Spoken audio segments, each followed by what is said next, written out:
እባካችሁን ሚስቶች ከተፈታችሁ ተፈታችሁ ነው በቃ። ወደ ኋላ ሄዳችሁ እልህ ውስጥ አትግቡ። ዝም ብላችሁ በትህትና እግዚአብሔርን በእንባ ጠይቁት። የምትመለሱ ከሆነ ወደ ባላችሁ ትመለሳላችሁ። ሌላ አዲስ ህይወት የምትጀምሩ ከሆነ አዲስ ህይወት ትጀምራላችሁ። ባላችሁበት የምትጸኑ ከሆነ ባላችሁበት ጸንታችሁ ለምንኩስና የምትበቁ ከሆነ ምንም ችግር የለውም። እግዚአብሔር አንዱን ነው የሚያሳያችሁ። በውስጥ በኩል ግን ምቀኝነት፣ ክፋት፣ እልህ ምናምን ካለ እንደገና ይቀጥላል ያስቃያችሁ። መፋታታችሁ ሳያንስ፣ መጎሳቆላችሁ ሳያንስ እንደገና ደግሞ አይናችሁ እያየ ተሰቃያላችሁ። ደስ የሚል ህይወት አትኖሩም። አመት በዓል ሲመጣ ይከፋችኋል። አዲስ አመት ሲመጣ ይከፋችኋል። ያለፈውን ህይወት እያሰባችሁ ብዙ ነገር የምትጎዱት የተፈታችሁ ሚስቶች ነው የምላችሁ ነው። አዲስ ደግሞ የተፈታች ሚስት እንዳለች እያወቃችሁ ደግሞ አዲስ የገባችሁ ሴቶች በጣም በጣም ተጠንቀቁ። ልጅ እንዳለው የምታውቁ ከሆነ ለልጁ ፍቅር ስጡ። እልህ ውስጥ አትግቡ። አብራን ከርት ወይ ልጁ እንደዚህ አስቸገረኝ፣ ይሄ ልጅ ከዚህ ያስወጣው ተንኮል ያላደረገውን አድርጓል ብሎ ልጁ ጥላቻ እንዲያድርበት ክፋት እንዲያድርበት አድርጎ መልሶ የእናንተን ልጅ ነው የሚደፍርላችሁ። ሴት ከሆነችም ደግሞ የእናንተው ቤት መልሳ የእናንተው ቤት ጠላት ነው የምትሆነው። እንጀራ እናትነት በጣም ከባድ ነው፣ መጥፎ ነው። ወደ አይደለም በእርግጥ እንጀራ እናት የሆነችው ወይም ደግሞ ክፉ የሆነችው ግን እናንተ ለልጁ ፍቅር ስትሰጡ የልጁ እናት እናንተን ተወዳችኋለች እኮ።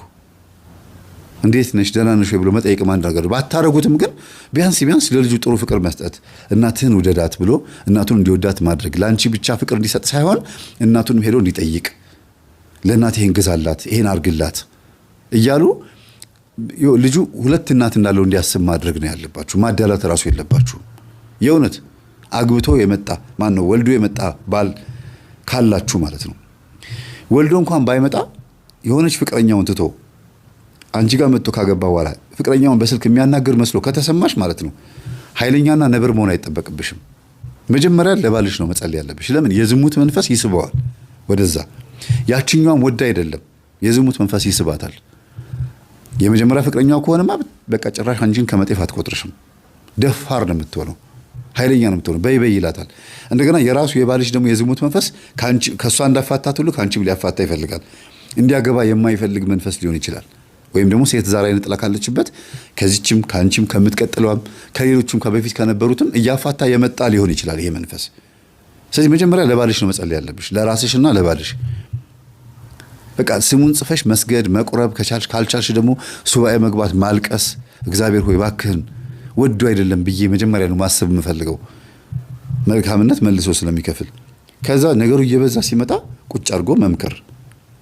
ይኸውልህ እኔ እኮ እንደዚህ ነገር ደርሼበታለሁ፣ ለአንተ እየጸለይኩ ወዶ አይደለም ብዬ እያሰብኩልህ እየጸለይኩልህ እየሰገድኩልህ አንተ ግን ብሶብሃል ና እስቲ እንጠመቅ ብሎ ደግሞ ማፈንዳት ጉዳዩ። ከዛ ያንቺን መልካምነት ያንቺን ጥሩነት ለሱ እንደምታስብለት ጸበል እንዲጠመቅ መፈለግሽን ሲያቅ ፍቅሩ ወደ አንቺ እያዘነበለ ይመጣና የወንድ ልጅ ደካማ ጎን ባንቀልባ ታዚያለሽ። ወንድ ልጅ ደካማ ነው በውስጡ በባህሪው በአንዳንድ ጉዳይ ላይ።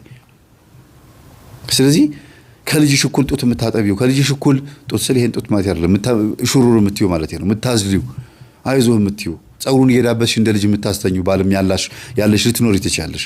ያለሽ አማራጭ ምንድነው ታውቂያለሽ? የእውነት ነው የምልሽ ወደ እግዚአብሔር ብቻ ማሳሰብና ያንን ደካማ ጎኑን እንደምንም ብሎ ለመቅረፍ ከራስሽ መጀመር። አንቺ ላይ ያለው ነገር መጀመሪያ ማሰር፣ ወደ ባልሽ ሄዶ ባልሽን መጥፎ እንዳያረገው አንቺ ጋር ያለው አንቺ ጋር እንዲታሰር፣ ባልሽ ያለው ባልሽ ላይ እንዲታሰር፣ ያቺንም በዛው ባለችበት ደግሞ አልፋ እንድትቀመጥ በሲስተም ነው የሚካሄደው። ትዳር ከፈረሰ በኋላ ምን ትጠቀሚያለሽ? እልህ ውስጥ ገብተሽ ነው አይደረግም ቤተሰብ ጋር ሄደሽ ተናግረሽ ምንድነው ጥቅሙ? እስቲ ንገሪኝ። ጀግና የምትባዩ ይሄ ነገር ኮንትሮል ስታረጊው ነው። ብልጥ አስተዋይ የምትባዩ በዚህ ሴቶች ይታወቃሉ። ግን እልህ ውስጥ ስትገቡ አጠገብሽ ያለውን እንስራ ነው የምትሰብሪው፣ ድስትሽን ነው የምታበላሽው። የሚገነፍል ድስት ራሱን ያበላሻል እንደሚባለው በብልጠት ነው መሄድ ያለብሽ። እናቶችሽን ያቸው እስቲ ባሎቻቸው ወይም ያንቺ እናት ባትሆንም የድሮ እናቶቻችን ወልዶ እንኳን ሲመጣ ይምጣ እዚህ ይኖር ችግር የለውም ይላሉ። እንዲያድግ ያደርጋሉ። በኋላ መሀል ላይ ወልዶባቸው ከሆነ አንደኛ ነገር ልጁን እያየ ባልየው ወይም አባትየው ማለት ልጁን እያየ አንገቱን ይደፋል። በቃ እጭ ያለ ለምን የሆነ ጊዜ ሄዶ አመንዝሮ ወልዶ ያመጣው ልጅ ስለሆነ አእምሮ ጥሩ አይመጣም። እንደገናም ደግሞ ተመልሶ ወደዛ ወደ ወለደላት ሴት ደግሞ እንዳይሄድ ልጄ ልይ ብሎ እየሄደ ደግሞ ድጋሚ እንደገና ቀመስ እያደረገ እንዳይመጣ መሰብሰቡ ጥሩ ነው። ይሄ እናቶቻችን አሰራር ነው ብላችሁ መቼም ለወንዶች ይዘኑላቸው ስል ልክ ናቸው ማለት አይደለም፣ ይገባቸዋል አይደል? ግን ወንድ ጋር ያለው ደካማ ባህሪ ግልጽ ነው፣ ይታወቃል። በዝሙት አያስችለውም፣ ዝም ብሎ ነው የሚጋልበው። ግን እግዚአብሔርን የሚፈራ ወንድ ደግሞ እንዲሆን ማድረግ ይቻላል ነው እያልኩ ያለሁት። ትዳርሽንም እንዲያከብር አንቺ ጋር ሰብሰብ እንዲል ማድረግ የምትችይው ያንቺ ትልቅነት፣ ያንቺ ብልጥነት ነው፣ ያንቺ አስተዋይነት ነው። ትዳርሽ መያዝ ትችያለሽ፣ ማሰር የትም ቦታ እንዳይሄድ ማድረግ ትችያለሽ። አንድ ማቃት ልጅ አለች